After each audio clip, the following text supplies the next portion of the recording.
회로이론 및 제어공학이라는 과목은 여러분들이 모든 공채나 또 기사 시험에 가장 대표적인 과목입니다. 특히 기사에서는 두 과목이 하나로 돼서 제어 10문제, 회로이론 10문제가 출제되고, 공채에서는 가까이 공항공사 시험인 경우에는 요번에 제어가 굉장히 많이 나왔습니다. 그래서 단답 쪽에서는 객관식으로 제어 쪽 문제도 많이 다뤄야 됩니다. 그래서 가장 기본인 회로이론 및 제어공학을 약 6주 정도의 끝을 내고 나머지 2, 3주 갖고 제어를 또 해야 됩니다. 지금 여러분들이 갖고 있는 교재가 회로이론이 1장 직류회로부터 과도현상까지 챕터가 나눠져 있습니다. 과도현상이 12장입니다. 그래서 6주 만에 12장 내용을 다 하려면 하루에 2장 정도의 진도를 나가줘야 됩니다. 그래서 오늘은 기초를 잡고 다음 시간부터는 하루에 2챕터 정도 진도를 나가는 방향으로 해야 되고, 과목에 따라서 여러 가지 특징이 있습니다만 회로이론은 암기하는 것보다 원리적으로 접근을 해야 됩니다. 그리고 특히 우리 일반인들이 가장 어려워하는 수학을 바탕으로 하는 문제가 많이 있습니다. 그래서 학생들한테는 크게 어려운 수학은 아닙니다만 졸업한 지 오래된 우리 일반인들한테는 조금 어려운 수학이 조금 나옵니다. 그래서 여러분들이 수학 부분도 좀 신경을 써줘야 되지 않나 하는 생각이 듭니다. 자, 1장 교재를 보십시다. 페이지 14, 제1장 직류회로입니다. 책의 내용부터 우선 점검을 할게요. 전하. 전하는 전기적 성질을 갖고 있는 전기량의 값을 말하고 단위는 쿨롱입니다. 전하량이 양수이면 양전하고 음수이면 음전하라고 되어 있습니다. 근데 뭐 기사에서는 그 전하의 크기 정도는 몰라도 좋습니다. 전하의 이동, 전하가 1초 동안에 1쿨롱의 전하, 이게 전하입니다. 전하는 뭐냐? 자유전자의 모임, 자유전자의 덩어리입니다. 그 자유전자가 전하를 구성하고 그 전하가 1초 동안에 1쿨롱의 크기로 이동했을 때 우리는 1암페어라 정의를 합니다. 흔히들 여러분들이 전기를 기본적으로 공부할 때 제일 먼저 접근해야 될 부분이 바로 요겁니다. 전류, 저항, 전압입니다.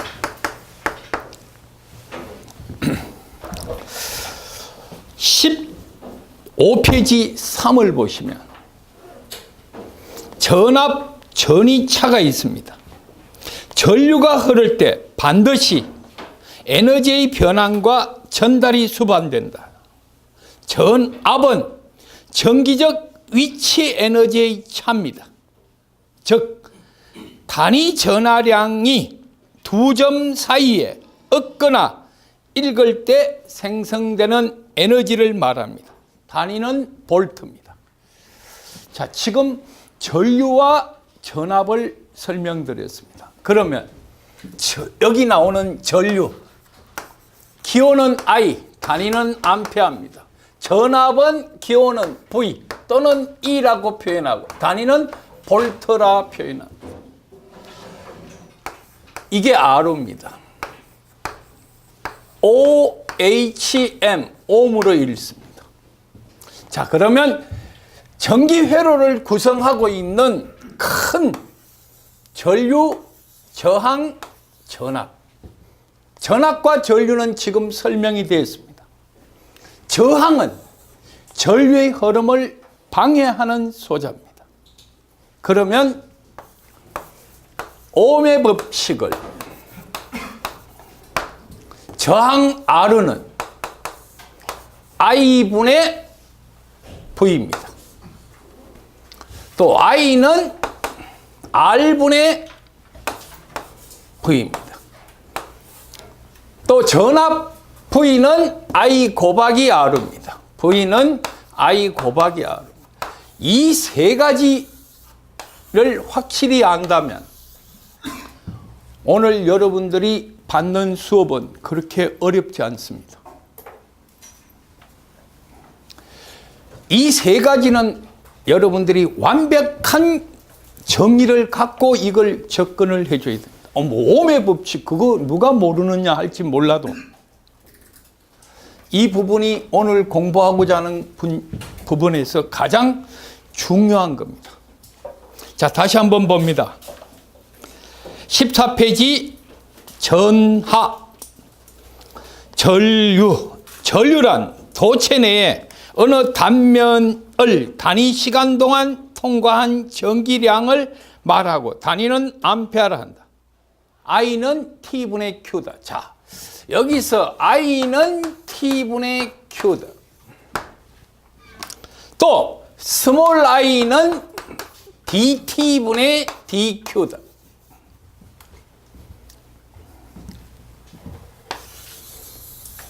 대문자로 표현되는 거와 소문자로 표현되는 거. I는 T분의 Q다. 또 스몰 i는 dT분의 dQ다. 일반적으로 시변소자와 불시변소자, 얘는 시불변소자라 정의하고 얘는 시간에 따라서 변화되는 시변소자다.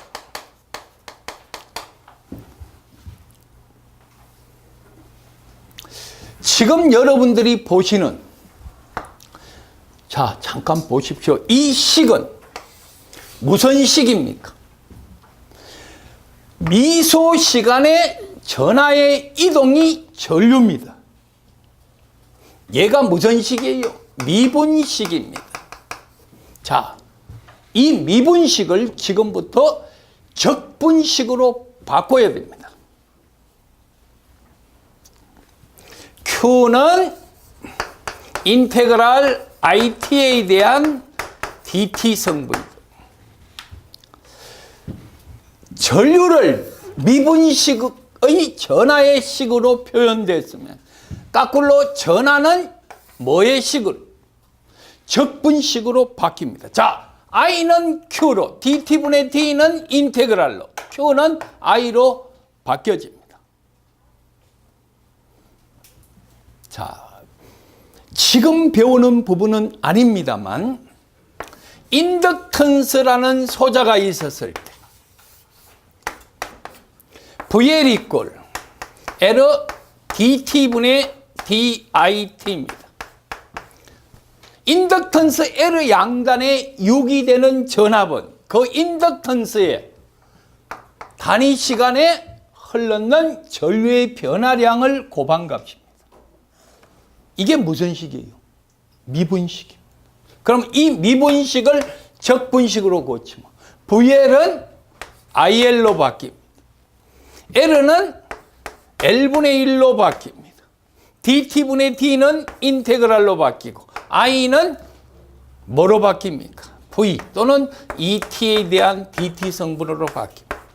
자, 오늘 첫 시간 ohm의 법칙에 의한 전압, 전류, 저항의 기본 틀의 공식.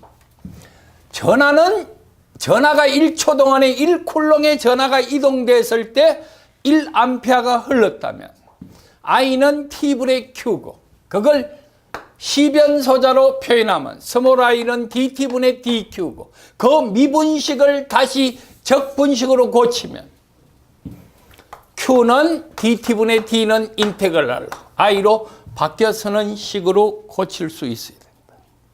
아울러 마찬가지입니다. 인덕턴스 L 양단에 걸리는 전압 VL은 L dt분의 dit고 그 적분식, 미분식을 다시 적분식으로 바꿔야 됩니다.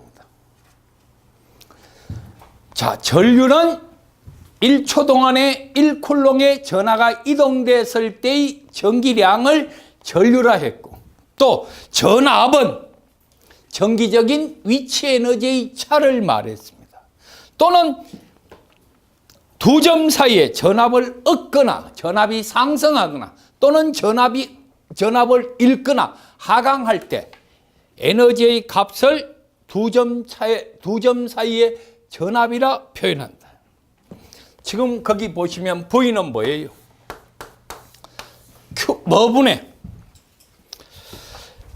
Q분의 에너지 W로 했습니다.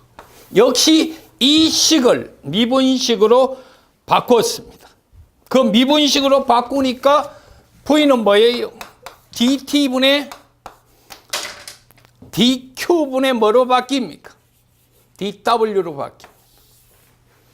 이 식을 보시면 다시 뭐로 바꿨습니까? w식으로 바꾸면 w는 dt분의 d가 인테그랄로 바뀌고 또 v의 dq의 식으로 바뀌어집니다.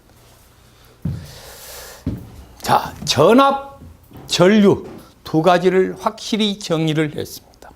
그러면 이걸 물리적으로 한번 비교를 해봅시다.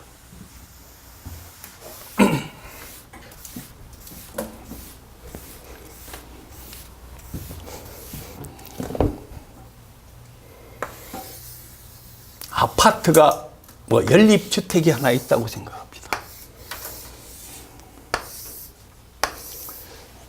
1층, 2층, 3층이다. 물 이것만큼 차 있습니다. 물이 이것만큼 담겼을 때, 이것만큼 담겼을 때, 이것만큼 담겼을 때 가득 차 올라갈 때 저 높이의 차를 전위차라 생각하십시오. 전압입니다. 볼트 에이지입니다. 만약에 물탱크가 바닥에 있다면 위로 물을 흘릴 때는 인위적으로 흘려야 됩니다. 근데 지금은 이 위에 있는 물, 수압에 의해서 이 물이 수도관을 통해서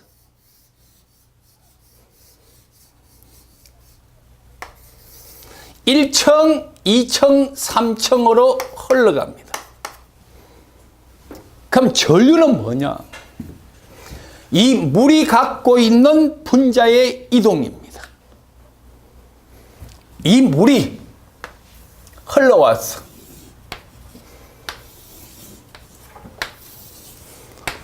여기 나온 물을 유출하는 물이라 가정하면 유출하는 물은 3층에 유입하는 물, 2층에 유입하는 물, 1층에 유입하는 물과 같습니다.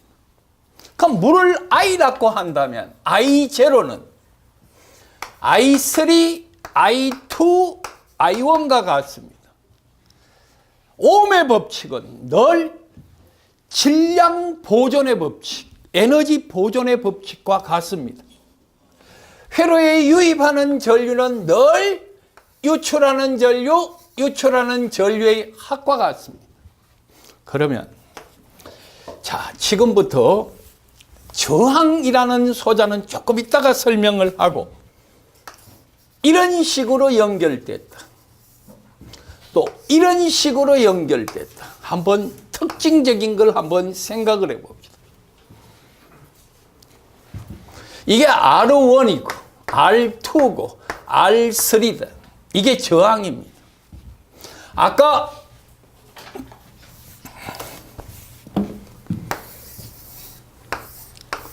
I, R, V.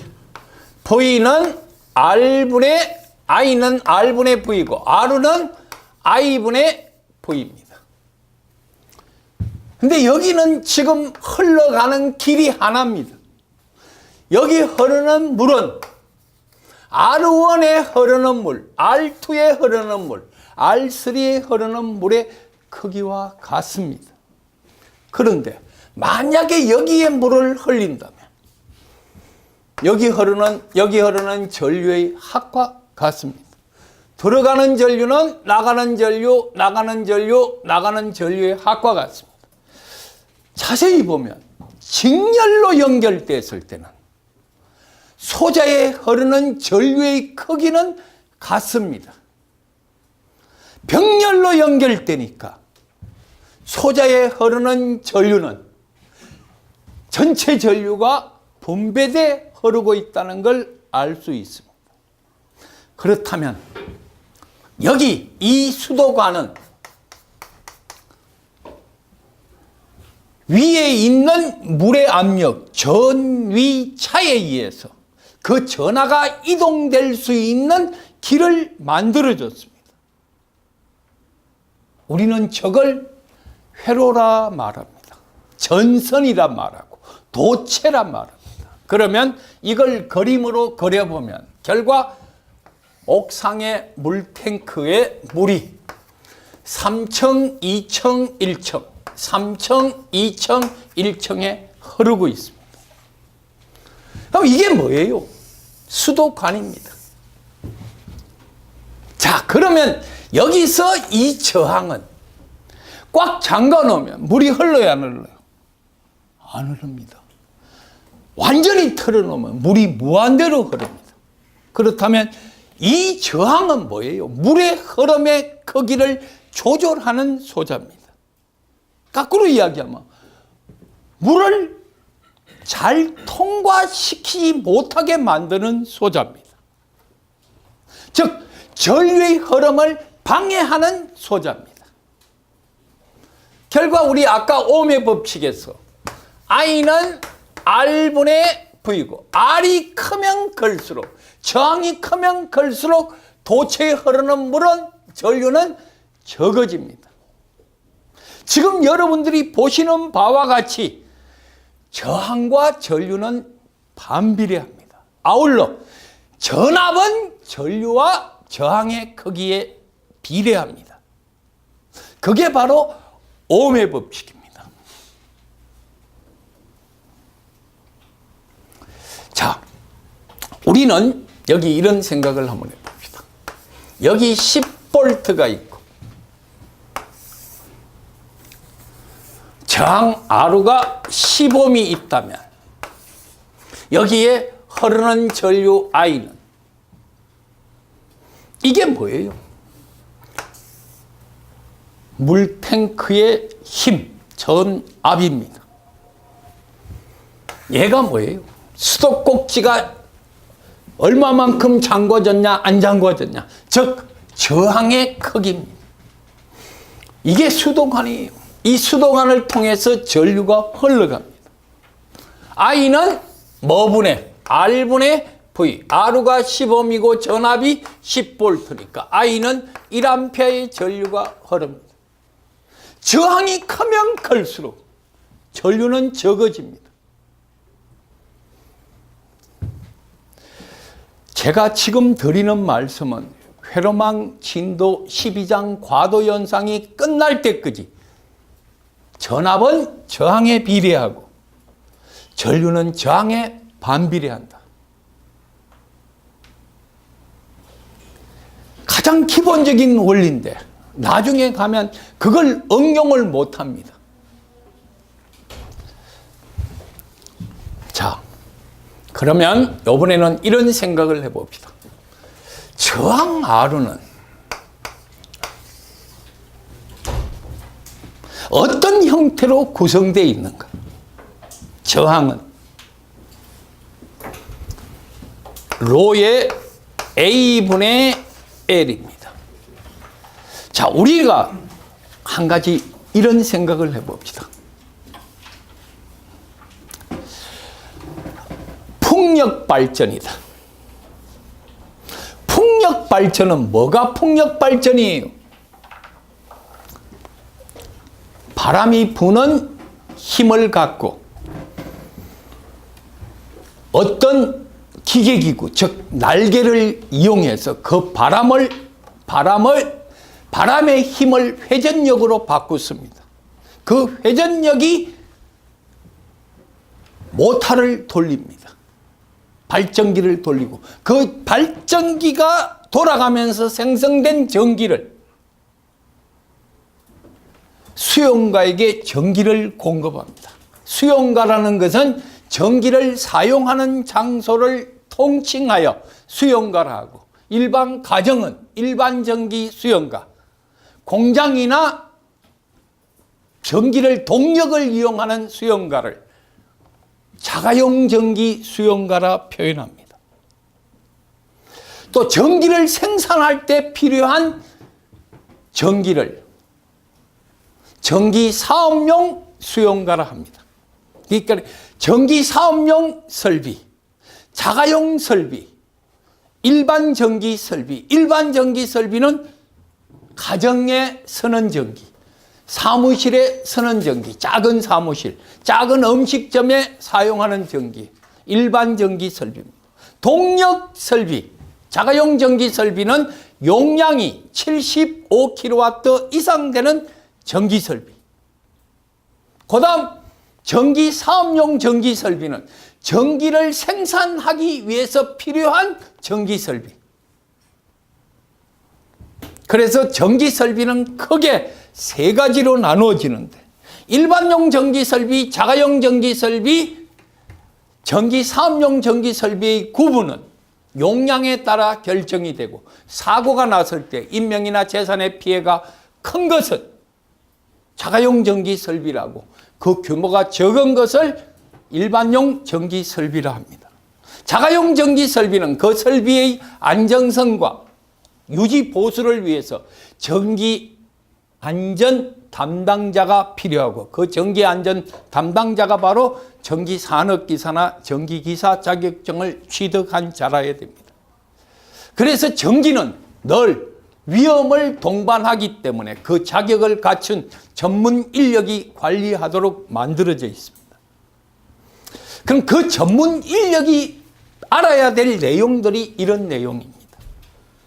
자, 그러면 발전소에서 수력이나 화력이나 원자력, 태양광, 풍력, 조력 이런 발전에서 생산난 전기적 에너지를 수용가로 보내와야 됩니다. 전송해와야 됩니다. 뭐를 통해서 전기가 들어옵니까?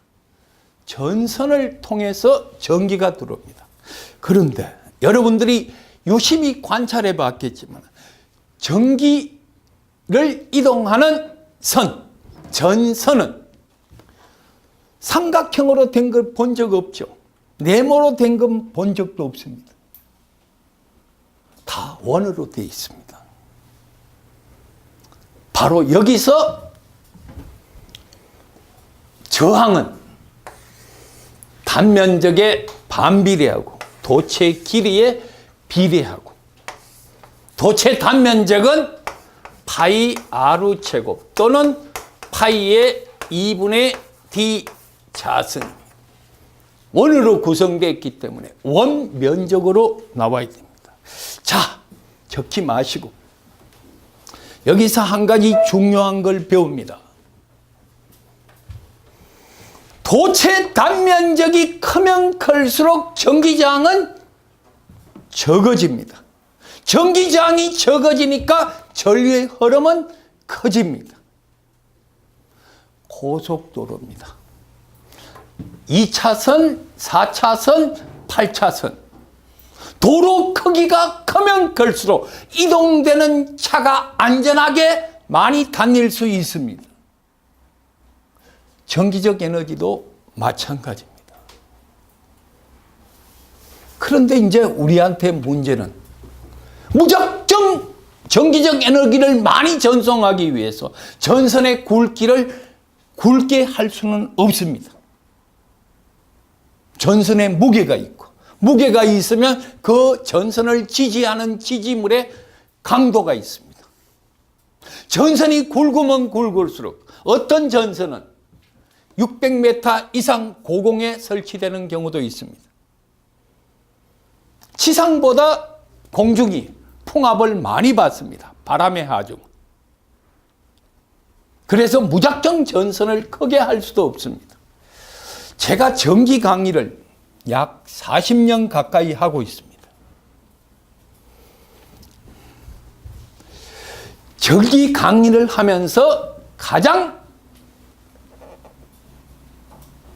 다행스럽게 생각하는 것, 공기가 절연체라는 사실입니다. 공기가 만약에 도체랐다면 우리는 전기적 에너지를 사용하기 힘들었을 뿐만 아니고 아마 지구의 생명도 쉽게 탄생될 수가 없었을 겁니다. 공기는 아주 좋은 절연체입니다. 센티미터당 21.1kV의 전압이 가해져야 공기의 절연이 파괴됩니다. 저걸 우리는 공기의 절연 능력이라 표현합니다. 자, 핸드폰에 신호 오면 무선을 타고 옵니다. 전기는 무선으로 타고 올 수가 없습니다. 그래서 공기는 아주 좋은 절연체라는 것. 또 하나, 공기의 성질 중에서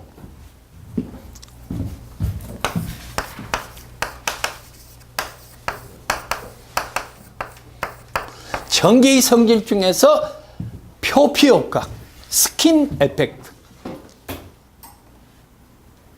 어떤 도체에 전류를 흘러보내면 그 도체에 흐르는 전류, 즉 전하는 도체 표면에 집중하고자 하는 성질이 있습니다. 그래서 아까 도체를 크게 하면, 도체 지름을 크게 하면 전류 용량이 커진다고 했습니다. 또 하나, 도체 길이가 길면 길수록 전기저항은 커집니다.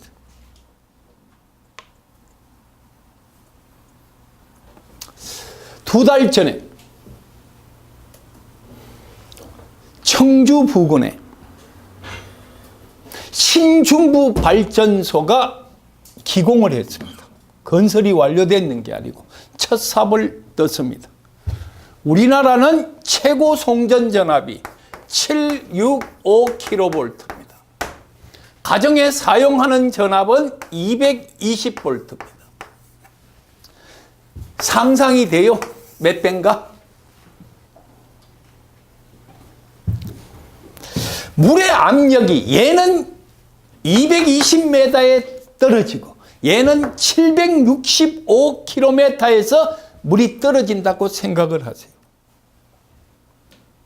엄청난 전압입니다. 일본과 중국은 1000kV 송전을 하고 있고 우리와 미국은 765kV로 송전을 하고 있는데 아직은 일본도 시설은 1000kV 하고 있지만 그 반인 500kV로 송전하고 있습니다. 중국도 마찬가지고. 근데 우리가 왜 765를 하느냐? 왜 765 변전소가 많아야 되는가? 지금 765 변전소는 전국에 5군데가 있습니다.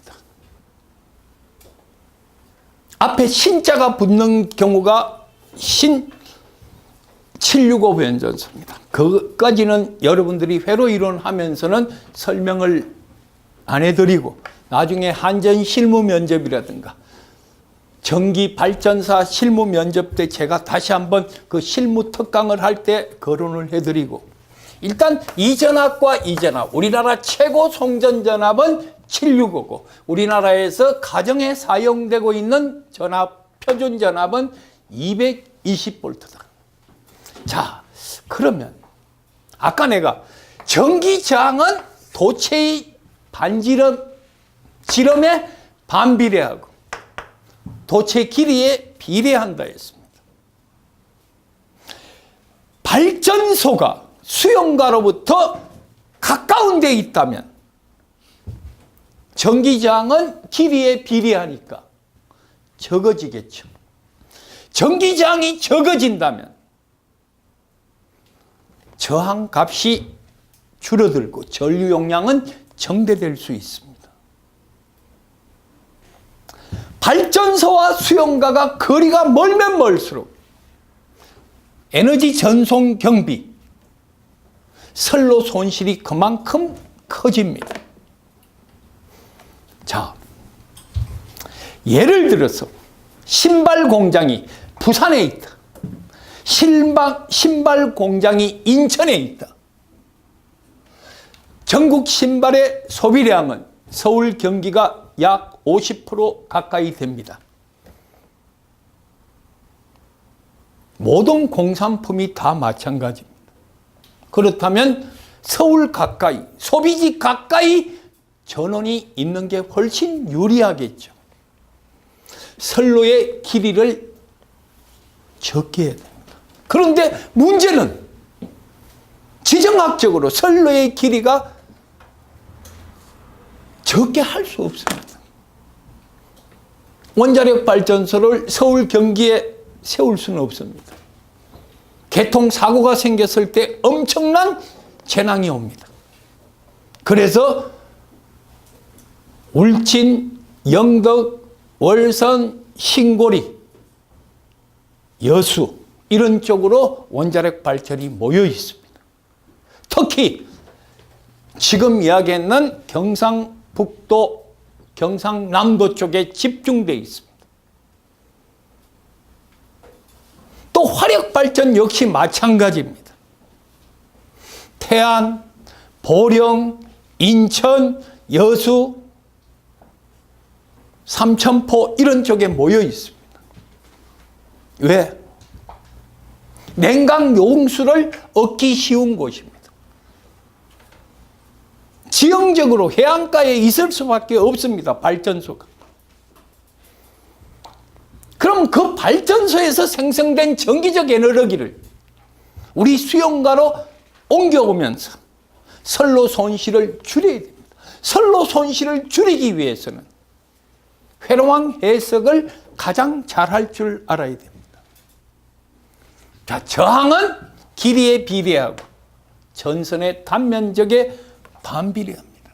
그렇다면 같은 전선이라 하더라도 전선의 재질이 알루미늄일 때와 전선의 재질이 경동선일 때, 딱딱한 동선일 때, 연동선일 때, 휘어짐이 좋은 동선일 연동선, 좀 딱딱한 걸 경동선이라 합니다. 같은 도체라 하더라도 그 재질에 따라서 뭐가 달라집니까? 고유 저항이 달라집니다. 고유 저항이 달라지니까 전기 저항이 달라지고, 전기 저항이 달라지니까 전류의 흐름이 달라집니다. 전기 저항을 결정하는 요소는 세 가지입니다. 하나는 고유 저항, 하나는 도체 길이, 하나는 도체 단면적입니다. 초전도 물질은 어떤 물질입니까? 어떤 에너지를 전송하는데 거의 저항을 받지 않고 에너지가 전송되는 것을 초전도 물질이라 합니다. 영하 150도로 어떤 금속을 급냉시켰을 때 거의 에너지의 전송에 영향 없이 전기적 에너지를 전송할 수 있는 물질이 초전도 물질입니다. 자, 그렇다면 이제 우리는 고유저항이 크면 클수록 전기저항은 커지고, 전기저항이 커지면 전류는 적어집니다. 옛날에는 고유저항의 크기에 따라서 어떤 물질을 도체, 절연체, 반도체로 바꾸었습니다. 나누었습니다. 고유장이 크면 전기장이 크다. 전기장이 크니까 전류가 적어집니다.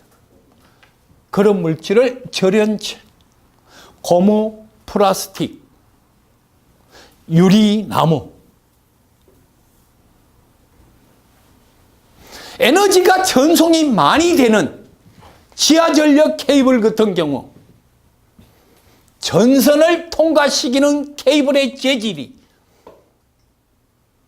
전하가 잘 통과시도록 만들어줘야 되지만 또한 그 재질이 절연이 파괴 안 되도록 만들어줘야 되겠죠.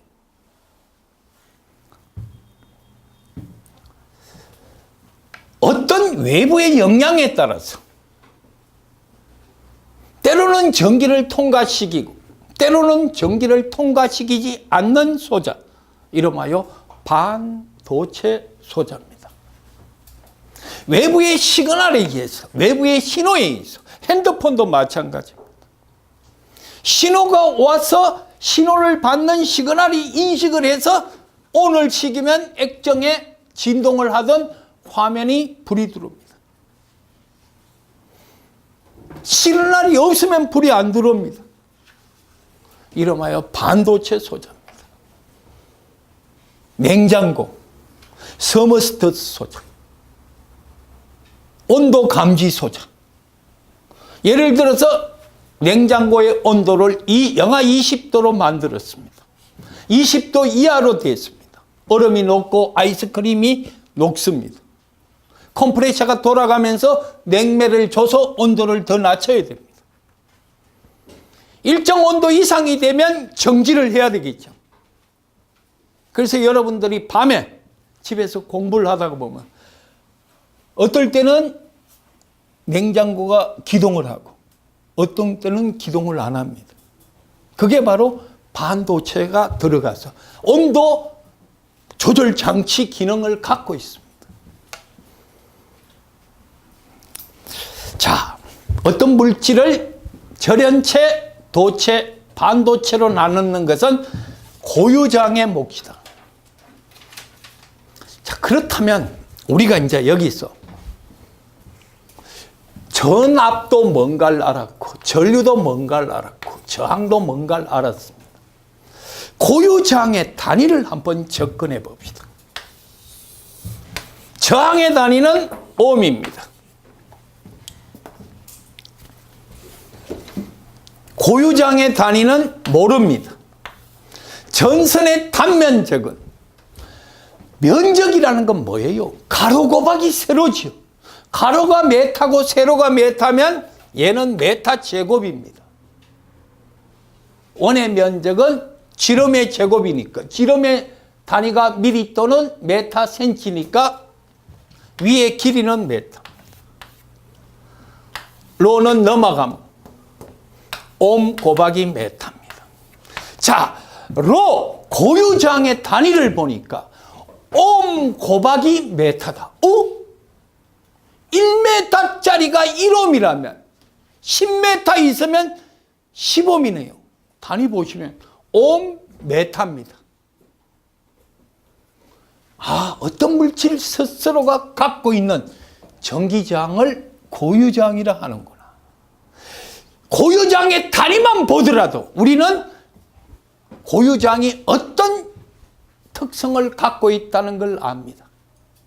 그렇다면 고유장과 반대되는 저항은 뭐예요? 에너지 전송을 방해하는 소자가 고유저항이라면 에너지 전송을 도와주는 소자는 도전율 또는 전도율이라 표현할 수 있습니다.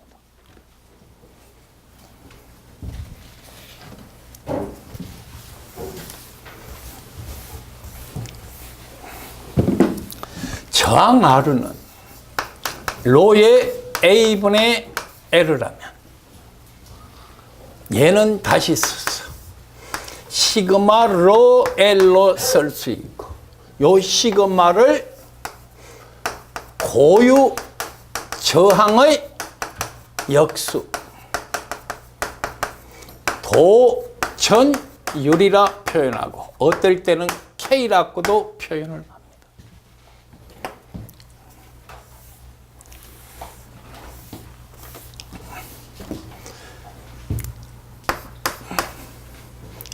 K는 로분의 1입니다.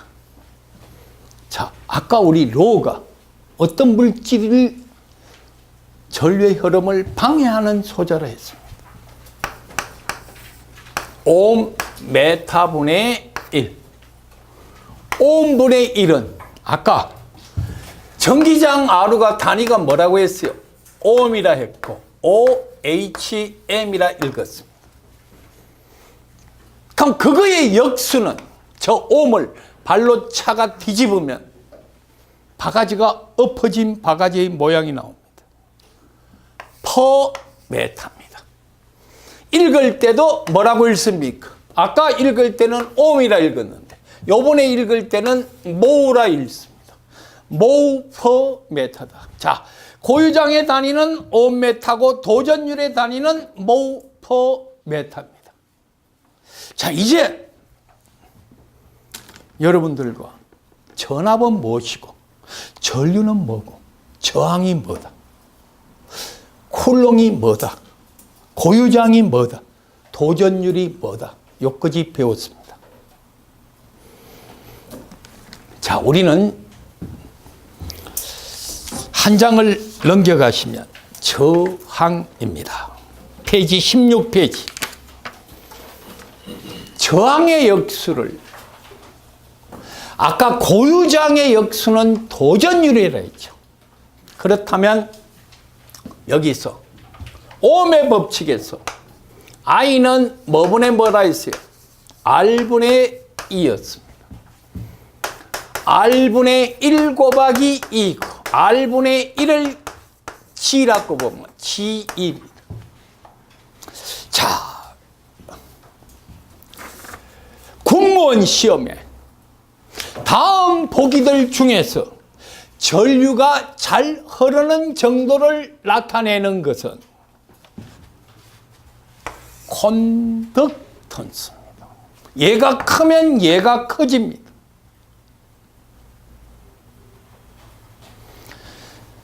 저항은 전류에 반비례합니다. 컨덕턴스는 전류의 크기에 비례합니다.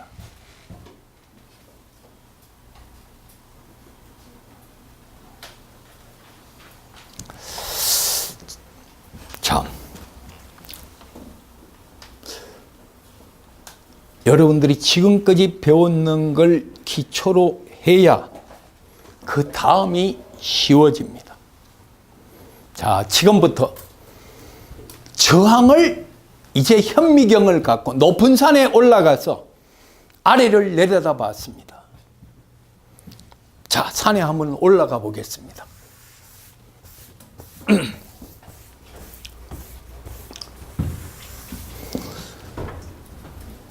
춘천의 소양강 댐이 내려다 보이는 곳을 한번 올라가 봅시다. 소양호가 있습니다. 가다가 북한강과 남한강으로 물이 갈라집니다. 소양호에서 나오는 물의 합은 북한강과 남한강에 흐르는 물의 크기와 같습니다. 여기에 섬이 하나 있다. 물이 흐르다가 여기 방해를 받아 물의 흐름이 줄어듭니다. 얘가 바로 저항입니다. 이 뚝이 콘크리트로 아주 다듬어졌으면 물은 잘 흐릅니다만 생태계 파괴를 안 하고 옛날에 있었던 두둑 그대로 놔놓는다면 물의 흐름은 약간의 방해를 받을 수 있습니다. 이 물이 흐르는 것을 재질에 따라서 고유장이 크냐 도전율이 크냐고 나누어집니다. 이 물이 꽉 차서 저수량이 만수위가 됐다면 물은 아주 빠른 속도로 하부 저수지 쪽으로 흘러갑니다. 자, 여러분들은 인위적으로 전기를 저항이 뭐다, 전압이 뭐다, 전류가 뭐다, 그걸 생각하지 마시고 물리적인 개념, 아까 내가 이야기했습니다. 질량 보존의 법칙, 에너지 보존의 법칙으로 가라. 그걸 지금부터 증명을 해드리겠습니다. 우선 여러분들하고 칠판을 갖고 두 쪽을 나눠서 하나는 이런 식으로 연결을 해놓고 하나는 이런 식으로 연결을 한번 해놔 보겠습니다.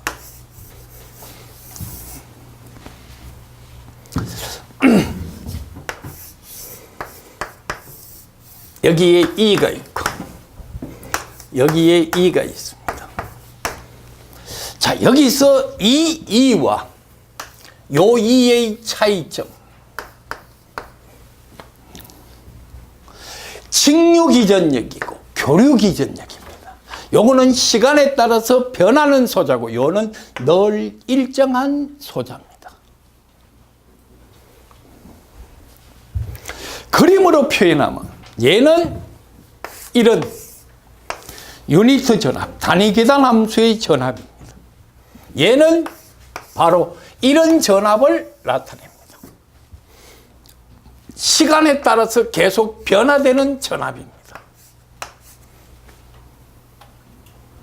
이런 전압은 나중에 이거의 평균값이나 이거의 실제로 사용되는 값, E의 RMS 또는 E의 M 또는 EAV 이런 식으로 표현됩니다. RMS는 실효값, 루트 민 스퀘어의 값입니다. 루트라는 것은 결과 루트 안에 들어가는 순식값의 값을 나타냅니다. 이 M은 이거의 최대값을 나타냅니다. 지금 배우는 건 아니에요. 교류 부분에 가서 다시 배웁니다. 근데 여러분들이 지금 이 말이 나왔으니까 용어 해설적인 측면에서만 소개를 합니다. 디테일한 부분은 2장에 가서 다시 언급을 해드립니다. AV, 평균한 값입니다. 말 그대로 이게 정형파라면, 정형파는 플러스와 마이너스가 파형이 서로 상쇄되고 없습니다. 정형파의 한 주기의 평균값은 0입니다. 말의 개념을 여러분들이 조금은 이해를 하십시오. 면적 대비의 값이 AV, 평균값입니다. 실제 사용하는 값이 RMS고 우리가 지금 이야기하는 일반적인 전압은 다 RMS, 실효값을 의미합니다. 자, 그렇다면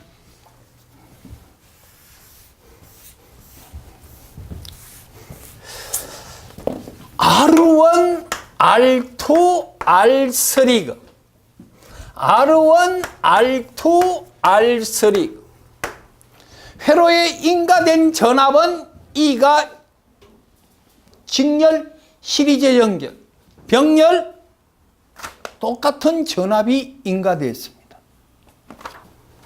어떤 현상이 일어날까요? 여러분들은 현재 정기적인 전공 능력이 제로되어 있습니다. 나는 전기과 4학년 또 대학원 다니는 저 정도 아는데 왜 교수님이 저걸 가르쳐 줄 것이냐. 여러분들이 알고 있는 지식을 내 형태로 바꿔야 됩니다. 그래야 제일 빨리 객관식, 주관식 문제를 풉니다. 그래야 제일 빠르고 정확하고 설득력 있게 정기적 현상을 설명할 수 있습니다.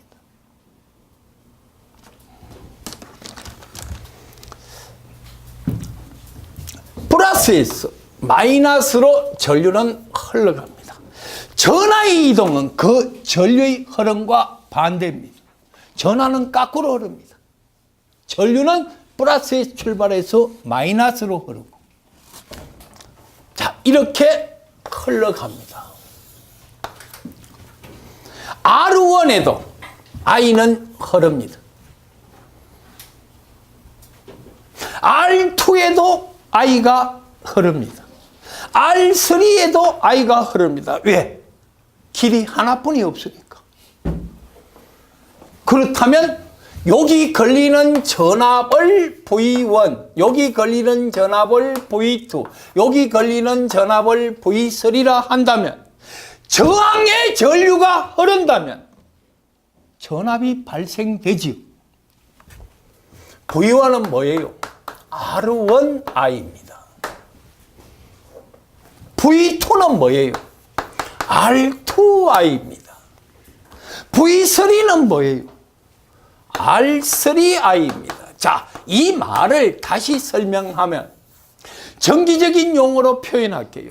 R3 양단에 걸리는 전압 V3는, 즉 R3 양단 전압 강화 V3는 자기 저항 R3에 도체 흐르는 전류 I의 값입니다.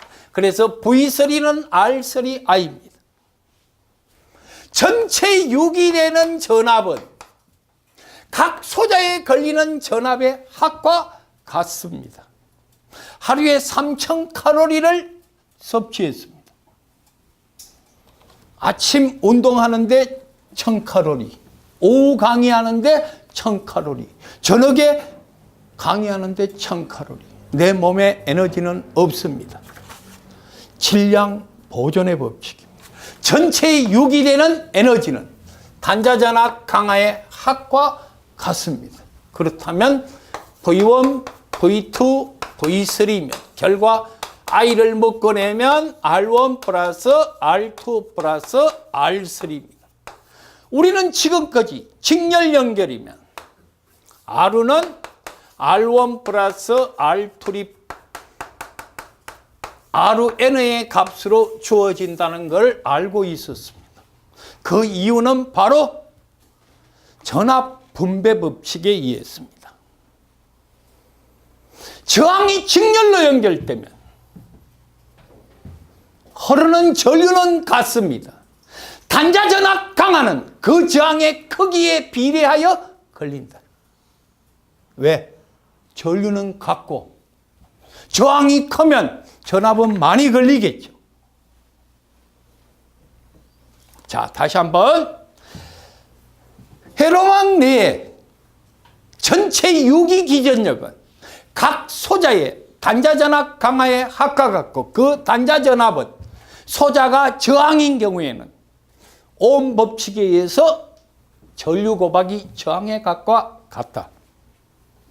저항이 직렬로 연결되면 저항이 크면 클수록 전압 강화는 많이 걸린다. 모 기업체 면접 문제입니다. 다이오드를 100개 직렬로 연결하고 전압을 100V, 직류 100V를 인가했습니다. 다이오드 하나에 1V가 걸립니다. 다이오드 하나의 내전압이 1V라면 전압을 110V 인가한다면 그 다이오드는 절연히 다 파괴됩니다. 다이오드는 100개인데 전압이 110V 인가되면 다이오드 하나에 1.1V가 가해집니다. 그렇다면 다이오드 내전압이 1V이면 0.1V 전압이 오버볼테이지입니다. 과전압이 걸쳐있습니다. 그래서 다이오드의 절연은 파괴됩니다. 어떤 소자를 직렬로 연결한다는 것은 결과 그 소자의 변압 강화를 분산시켜서 과전압을 방지하는 원리와 같아집니다. 직렬로 연결할 때 과전압 방지입니다. 이해되시죠? 그 원리가 다 어디서 나오느냐? 전압 분배 법칙에 의해서 나옵니다. 자, 우리는 이런 생각을 또 하나 해봅시다. 기계기구가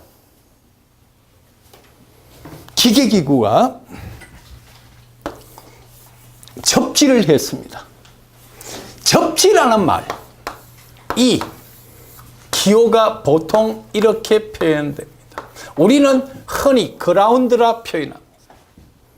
그라운드 잡았다.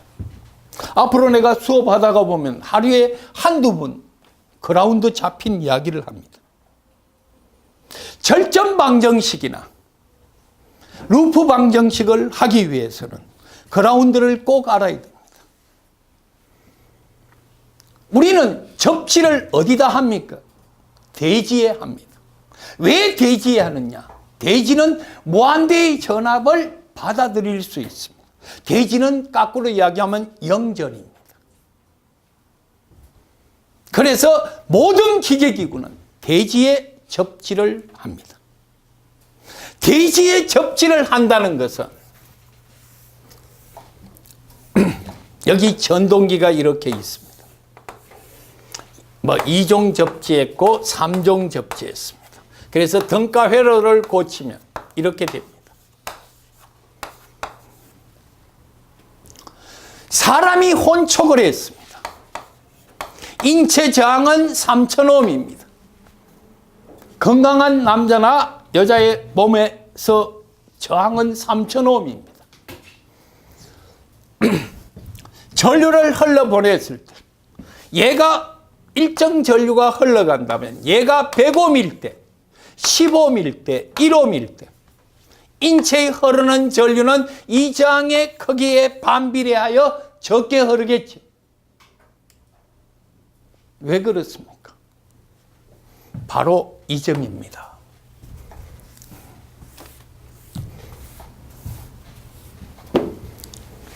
여기 전류가 흘러간다면 I1, I2, I3입니다.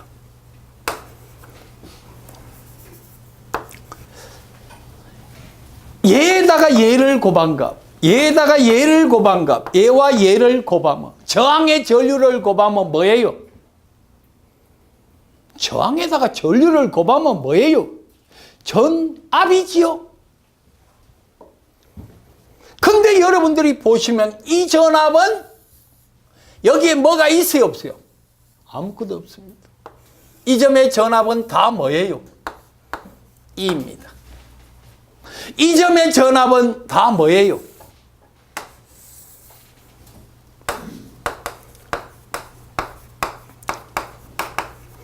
영전입니다. 여기는 그라운드 잡혔다는 얘기와 같습니다. 마이너스 단자에 연결되어 있고 플러스 단자에 연결되어 있습니다.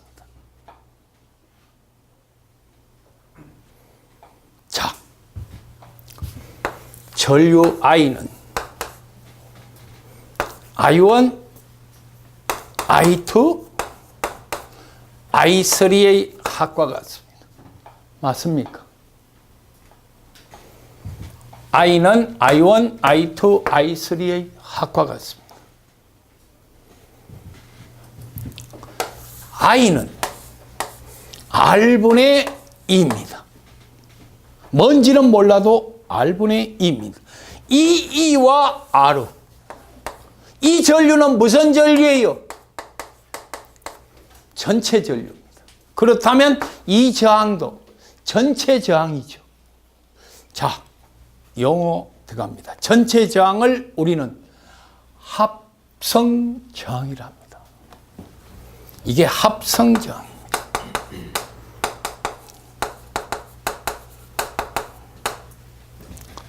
여기 흐르는 전류 R1분의 2입니다. R1분의 2. 오케이? 여기 흐르는 전류는 R2분의 2. 여기 흐르는 전류는 R3분의 2. 공통인수 위에 분자 2를 날리고 요걸 역수치한 R의 값은 R1분의 1 플러스 R2분의 1 플러스 R3분의 1과 같습니다. 두 개 있으면 R는 R1분의 1 플러스 R2분의 1의 1과 같습니다. 그렇다면 이 R는 밑에 거는 더하고 위에 거는 곱해집니다. 나는 여러분들에게 앞으로 수학적인 감각을 이해하기 위해서 항상 두 가지만 표기해 드릴게요.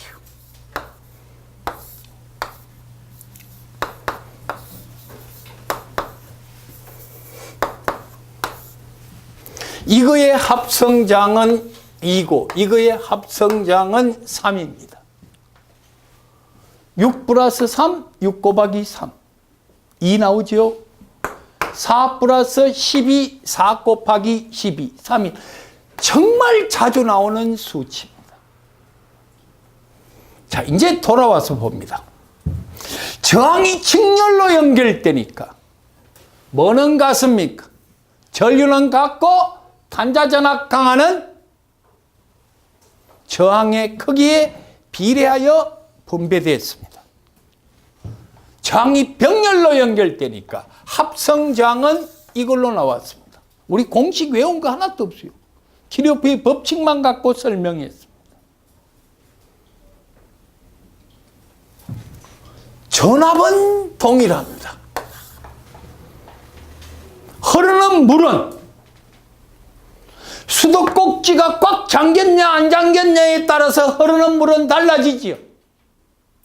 저항의 크기에 반비례하여 전류가 흐릅니다. 전압은 동일한 전압이 걸립니다. 자, 직렬과 병렬 정리를 머릿속에 완벽하게 하십시오. 저항이 직렬로 연결되면 그 합성저항은 그냥 그 저항을 더하십시오. 저항이 직렬로 연결되면 각 소재에 흐르는 전류는 같습니다. 단자전압 강하는 그 저항의 크기에 비례하여 걸립니다. 아울러 저항이 병렬로 연결되면 그 저항의 크기는 역수의 합과 같습니다. 밑에 거는 더하고 위에 거는 곱합니다. 또한 저항이 병렬로 연결되면 될수록 그 저항값은 줄어듭니다. 저항이 줄어드니까 전류의 값은 증가합니다. 저항이 병렬로 연결되면 될수록 늘 저항값은 줄어들고 전류는 증가합니다. 한 가지 물어보겠습니다.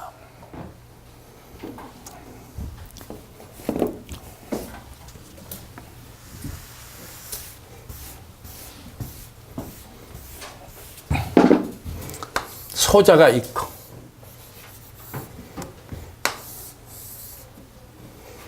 전압 E가 있습니다.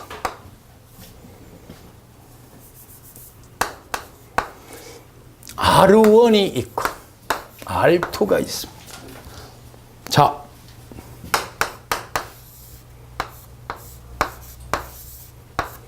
A가 암페어미터입니다. 전류계입니다. V가 볼트미터, 전압계입니다. 당연히 전류계는 회로에 흐르는 전류를 측정하는 거고 전압계는 소재에 걸리는 전압을 측정하는 겁니다. 전압계 전류계를 어디다 연결돼야 정상적인 회로가 꾸며지겠습니까? 단 전압은 R2 양단에 걸리는 전압을 측정합니다. 전류계는 회로에 직렬로 연결하고 전압계는 회로에 병렬로 연결하면 R1, R2에 흐르는 전류 A는 측정이 되고 R2에 걸리는 전압 V 역시 측정이 됩니다. 이해되세요?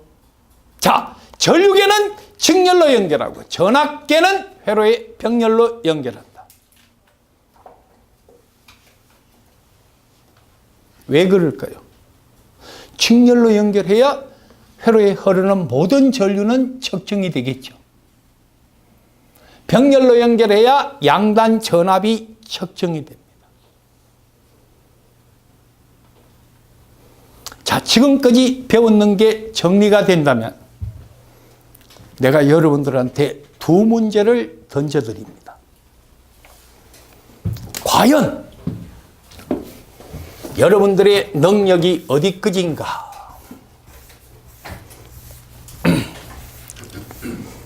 지금 모든 분들이 연세가 많으시든 젊은 친구들이든 많이 배웠든 적게 배웠든 전기를 전공했든 전기를 전공하지 않았든 제로 베이스에서 같이 시작했습니다. 수업을 제대로 들었다면 다 이해를 할 수 있습니다. 예제 하나를 먼저 내겠습니다. 10V의 전압이 인가되고 2옴 1옴 2옴 1옴 여기 걸리는 전압 VA와 여기 걸리는 전압 VB를 찾아봅시다. 전압은 10V입니다. 옴입니다. 옴이고 옴입니다. 생각할 시간 1분 30초 드립니다. VA와 VBA 값을 찾아내십시오. 첫날이라서 진도와 상관없이 여러분들의 능력을 볼 겸 또 1시간 정도 수업했는 내용을 어느 정도 받아들였는가에 대해서 점검을 했습니다. 일반인들 두세 분을 빼고는 다 이해는 하셨는 것 같습니다. 근데 문제 접근이 어렵습니다. 우선 내가 문제를 푸는 요령을 하나 가르쳐 드릴게요. 항상 객관식 문제는 주어진 레시피가 3가지 또는 4가지가 있습니다. 그걸 갖고 김치찌개를 만들든 참치찌개를 만들든 된장국을 끓이든 주어진 자료를 봐야 됩니다.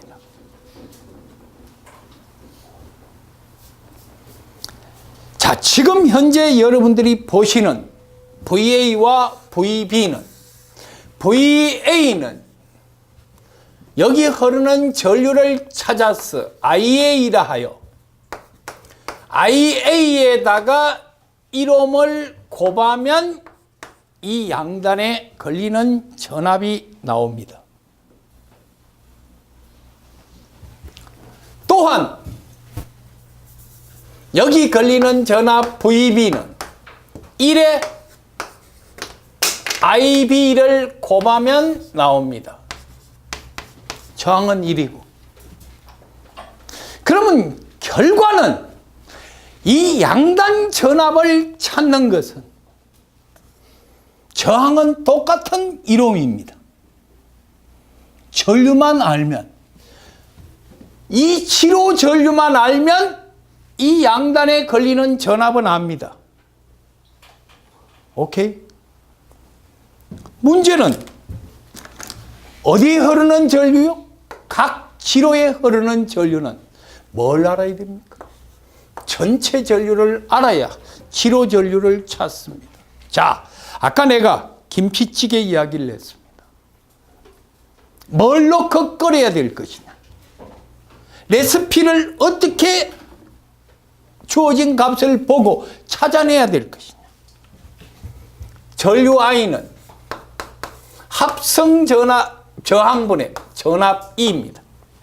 전압은 몇 볼트 주어져 있습니까? 10볼트 주어져 있습니다. 저항은 어떻게 계산합니까? 자, 어렵게 생각하지 마시고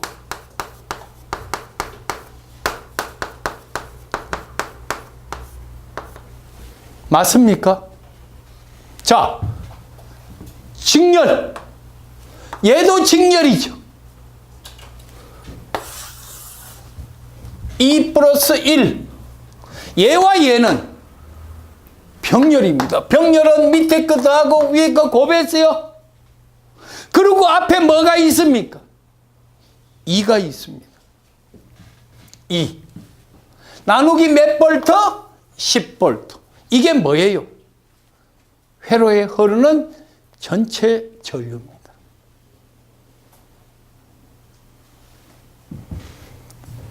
그러면 IA 불러보세요. 전체 전류 지금 위에서 찾았죠? 곱하기 1 플러스 2 플러스 1에 2 플러스 1. 여기 흐르는 전류는 자기 거 뭐? 1. 남의 거 뭐? 3. 자기 거 더하기 남의 거 분의 남의 거 곱하기 전체 전류. 이 전류에 1을 곱하면 이 전압이 나오지요. 계산하면 VA 이꼴 11분의 30이 나옵니다. VA가 11분의 30이 나옵니다. 이거 다 너가 계산하면 자, 그러면 이번에는 VB는 얼마 나오겠어요?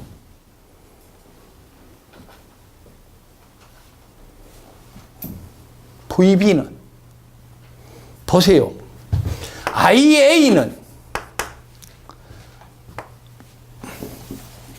IB는 I 곱하기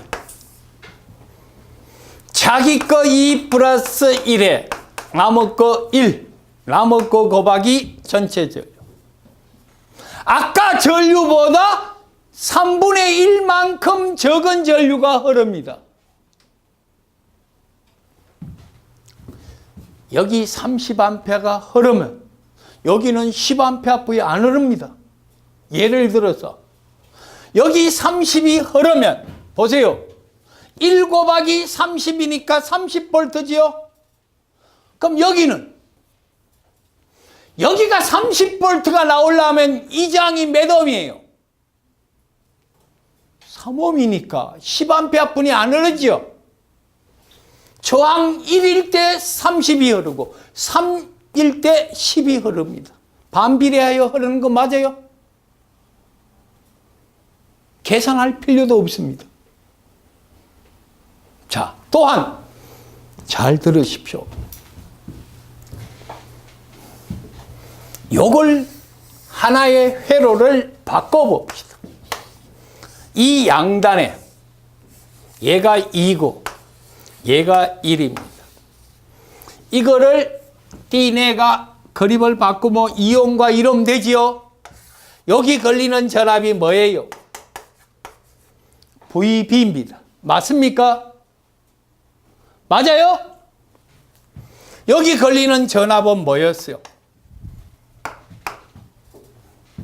11분의 30입니다. 그러면 여기 걸리는 전압은 여기 11분의 20이 걸리고 여기 11분의 10이 나눠 걸려요. 전체 전압이 여기 걸리는 전압과 여기 걸리는 전압은 저항의 크기에 비례한 2대 1이 걸려요. 분명히 아까 저항이 직렬로 연결되고 병렬로 연결될 때 단자 전압 강하는 그 저항의 크기에 비례 분배하고 전류는 그 저항의 크기에 반비례 흐른다. 응용이 전혀 안 돼요. 들을 때만 합니다. 첫 번째 문제입니다. 근데 거의 전멸입니다. 내가 가장 아끼는 우리 여학생 제자 하나만 이걸 이해하고 나머지는 아직까지 전혀 모릅니다. 자, 주목해 보십시다. 이걸 달리 풀어볼게요. 지금부터 한 단계 더 고급스러운 쪽으로 가겠습니다. 근데 실제로 고급스러운데 내가 이 방법을 여러분들에게 알려주면 이거 안 풉니다. 지금 알려주는 방법으로만 풉니다. 또 내가 바라는 것도 역시 이거는 1980년도 지대 해설 방법입니다. 2017년도는 이런 해석을 안 합니다. 지금 시중책은 다 이렇게 해석되어 있습니다. 근데 나는 이런 방법으로는 강의 안 합니다. 자, 그럼 어떤 방법이 있느냐? 한번 생각해 봅시다.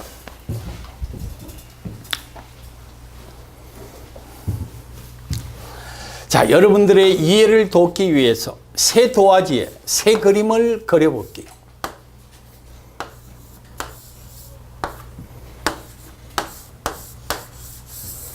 10볼트를 인가했습니다. 자, 여기가 VA이고 여기가 VB라 했습니다. 맞습니까? 자, 점입니다. 이 점은 VA 전압이고 이 점은 VB 전압입니다. 맞습니까? VA, VB. 이것을 우리는 절점 전압이라요. NODE, 노드라 합니다.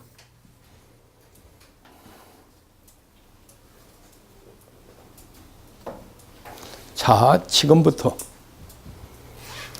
방법에 따라 달라집니다만 오늘은 내가 정하는 위치대로 따라오십시오. 들어가는 전류는 나가는 전류의 합과 같다. 유입하는 전류는 유출하는 전류의 합과 같다.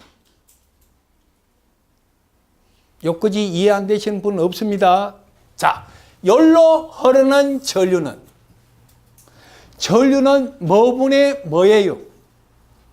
저항분의 전압입니다. 저항은 얼마예요? 앞으로 2라고 건방지게 이야기하지 말고 2옴이라고 단위를 딱 붙이세요. 2옴, 오케이?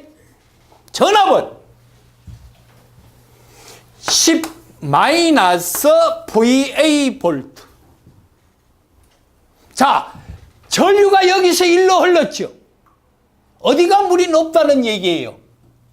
이쪽이 소양강댐이고 이쪽이 북한강입니다. 오케이? 그럼 물은 일로 흐르지요? 뭐분의? 2분의 전압인데 전압은 양단 전이 찹니다.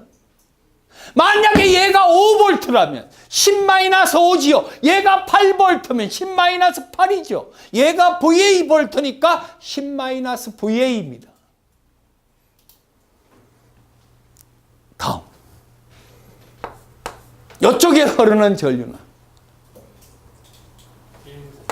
1분의 VA 볼트. 오케이? 1옴분의 VA 볼트. 저항 1의 VA입니다. 여기 흐르는 전류는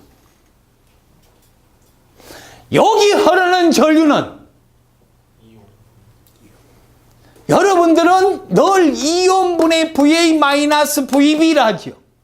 앞으로 그런 방법 쓰지 마세요. 몇 옴이에요? 3옴에 오케이, VA. 아까 VA-VB 하는 거하고 요번에 VA만 하는 거하고 회로망 해석이 훨씬 쉬워지죠. 아까는 두 개 연립방정식이고. 왜? 얘가 2옴이고 얘가 1옴이라면 이 절점 전압은 VA이고 그대로 하면 이거 대신에 2분의 VA-VB도 되고 또는 1분의 VB도 되겠죠. 여기 흐르는 전류가 2분의 VA-VB면 1로 흐르는 전류는 1분의 VB 돼요? 그것은 3분의 VA와도 같습니다. 근데 어느 게 제일 쉬워요? 3분의 VA가 제일 쉽겠죠. 이거 계산하면 VA 이꼴 11분의 30이 나왔습니다. 자, 아까 1980년도, 90년대 풀이 방법이 쉬워요. 지금 이게 쉬워요. 후자가 훨씬 쉽죠.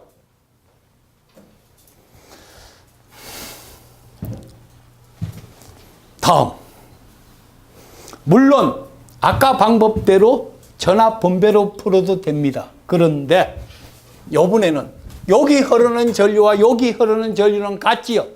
그러면 아까 2분의 VA-VB는 2분의 VA-VB는 여기로 흐르는 전류 1분의 VB와 같아요. 아까 VA 나와 있었죠. 대입하면 VB 바로 나옵니다. 그렇게 해도 VB는 11분의 10이 나오지만 아까처럼 얘가 2고 얘가 1일 때 전압이 뭐 걸린다? 11분의 30 걸리면 여기 걸리는 전압은 11분의 10이 걸린다. 오케이? 여기는 얼마 걸려요? 11분의 20 걸려요? 10분 쉬겠습니다.